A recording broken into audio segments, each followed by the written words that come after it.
자식이 결혼 후에도 부모를 존중하게 만드는 지혜, 스스로 귀한 존재가 되는 7가지 비결. 오늘도 묵묵히 가족과 자녀를 위해 헌신해 오신 대한민국의 모든 부모님들께 진심을 담아 이 말씀을 전합니다. 혹시 지금 이런 마음의 외로움과 서운함을 홀로 감당하고 계시진 않으신가요? 결혼 후 자녀와 점점 거리가 느껴져요. 용돈은커녕 전화 한 통도 없으니 서운합니다. 자식에게 이렇게까지 잘해준 것이 후회될 때도 있어요.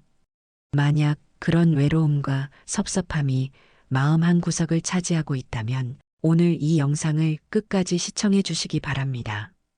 우리는 왜 자식에게 이렇게 지극정성으로 헌신했는데 돌아오는 것은 무관심이나 당연함일까요? 그리고 어떻게 해야 결혼한 자녀에게 진심 어린 존중과 대접을 받을 수 있을까요?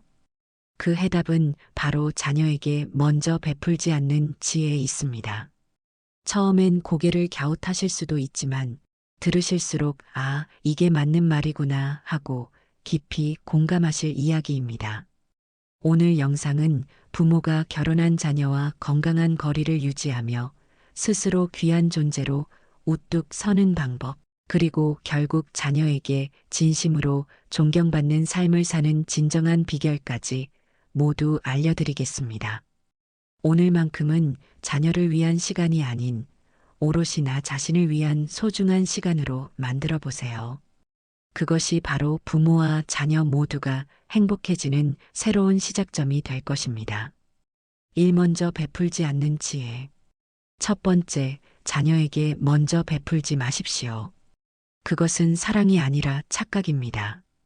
대부분의 부모님들은 자녀가 결혼해 독립한 이후에도 여전히 모든 것을 챙겨주고 경제적으로 뒷바라지하고 심지어 손주 양육까지 도맡으려 하십니다. 이유는 단순합니다. 내 자식이니까 당연히 해줘야지. 하지만 이 달콤한 생각에 속으면 안 됩니다. 부모가 자녀에게 계속해서 먼저 베푸는 관계는 결국 사랑이 아닌 짐이 됩니다. 자녀는 처음엔 고마워하지만 시간이 흐를수록 부모의 베풀물 당연한 권리로 여기게 됩니다. 여기서 중요한 사실은 인간은 당연한 것에 대해 감사하지 않는다는 것입니다. 베풀면 베풀수록 자녀는 부모를 고맙게 여기기보다는 지속적인 후원자 또는 보험으로 인식합니다. 그러므로 결혼한 자녀에게는 절대 먼저 손을 내밀어 베풀지 말아야 합니다. 오히려 먼저 적절한 거리를 두고 자녀가 스스로 필요할 때 먼저 부모를 찾도록 해야 관계가 건강해집니다. 베푸는 즐거움보다 존중받는 기쁨을 선택해야 합니다. 이 존재감 지키기. 두 번째, 자녀가 부모를 대접하게 만들려면 부모의 존재감을 지키셔야 합니다. 부모가 자녀에게 존중받지 못하는 이유는 단 하나입니다. 부모 스스로가 자신의 존재 가치를 잊고 하찮게 대했기 때문입니다. 자녀가 부모를 어떻게 대할지는 부모 자신이 자신을 어떻게 대하느냐에 따라 결정됩니다.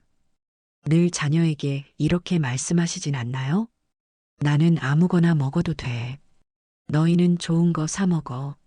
너희 힘든데 굳이 나한테까지 신경 쓰지 마라.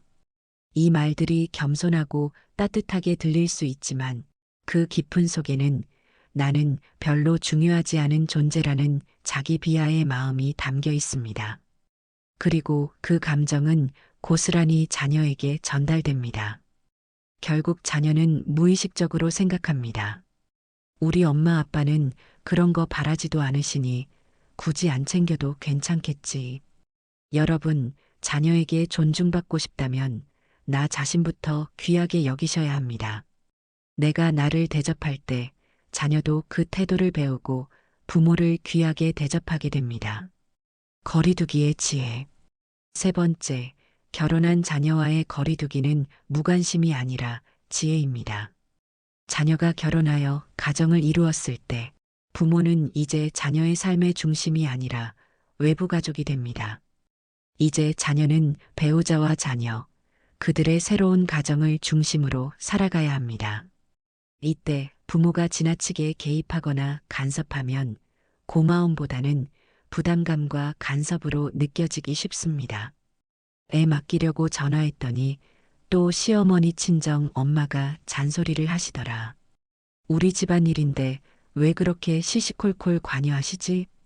이런 말 한마디에도 부모님들은 깊은 상처를 받습니다. 하지만 여기서 중요한 것은 부모가 자녀 가정에 적절한 거리를 둘 줄 아는 지혜입니다. 가깝되 너무 가깝지 않고 멀되 너무 멀지 않게.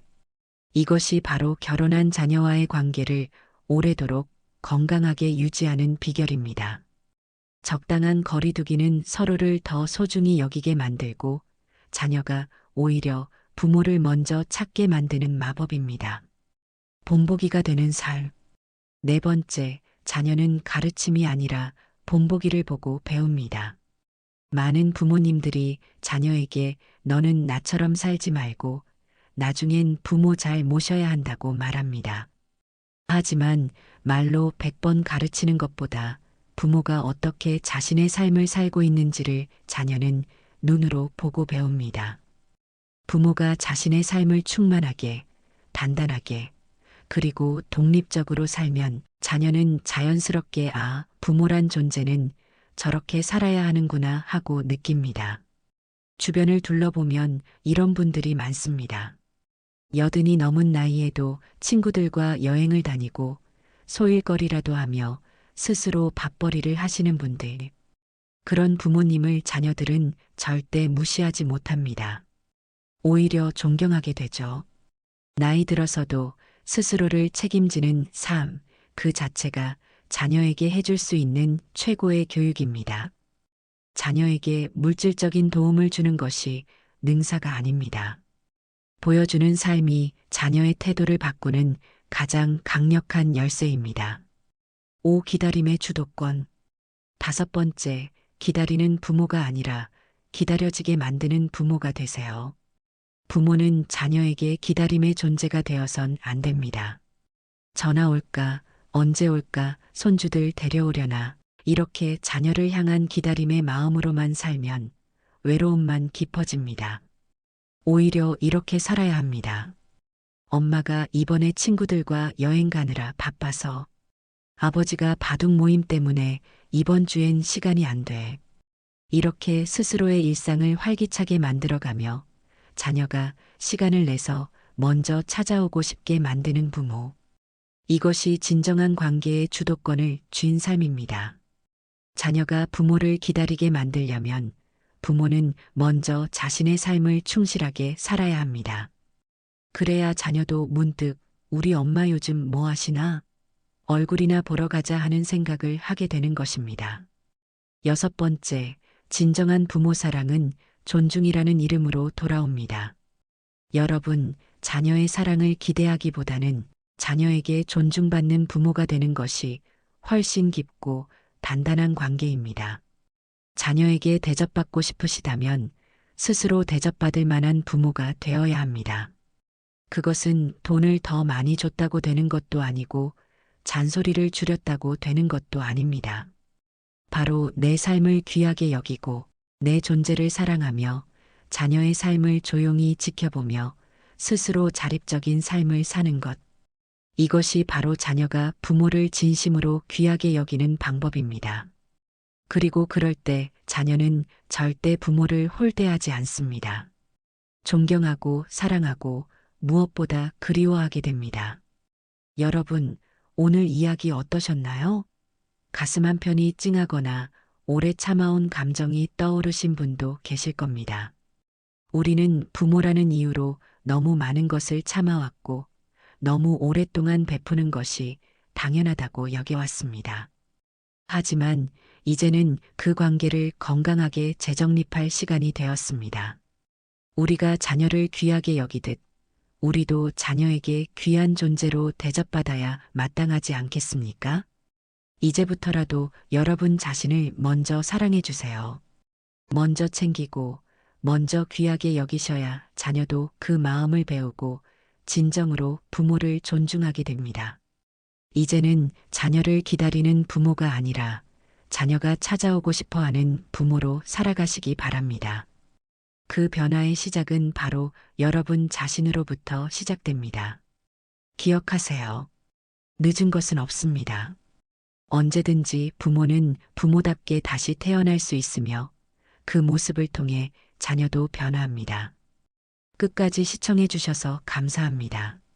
이 영상이 마음에 드셨다면 구독과 좋아요 부탁드립니다. 더 많은 좋은 내용으로 찾아뵙겠습니다. 감사합니다.